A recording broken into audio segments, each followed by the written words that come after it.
did the 90-day deferral. I mean, they did a lot of injection on this property to try to get the source material down for a brownfield situation, and they did in fact have a prospective purchaser to then take that property through our program, or it's in our program now. And we still have some things to work out. So I think that you can't give anything to sellers, right? So sellers don't get limitations of liability. They don't.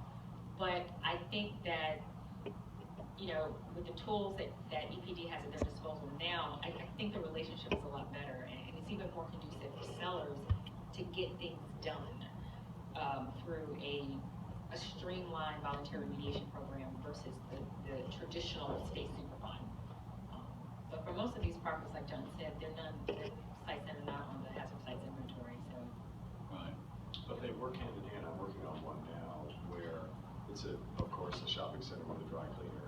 And a purchaser came in, did the testing, found the problem, and said, we want this much off the purchase price. And the amount of money didn't seem unreasonable, but the seller was uncomfortable that if we just give you this money, what are you going to do with it?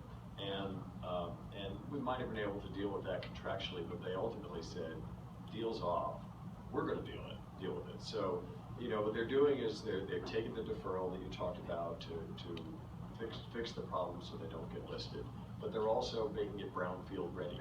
So, now if it's not going to list for groundwater because there are no drinking water wells, but if there were, you'd have to do access, just as you were talking about. But they're trying to, you know, with some guidance from their lawyer and their consultant, they're trying to merge the programs to keep it off the list. And just to give you an idea of what you're talking about, how EPD is changing over time about trying to keep sites off the list that just don't need to be on the list. You don't need another dry cleaner in the Atlanta area on the list, you know. But you know, there are apartments next doors. There always are, and so there's risk that needs to be addressed, and we're addressing it. But this is one where, you know, when you score the site, if you get over 20, you get listed for soil. Well, this site scores at 20, right? So, so we asked our regulator, is it 20 or is it over 20? And she said, it's 20. And if you come up with a 21, you come in here and talk to us, and we're going to find a way to fix this. So there's something else you could do to remediate the site or address the risk to get it under 20.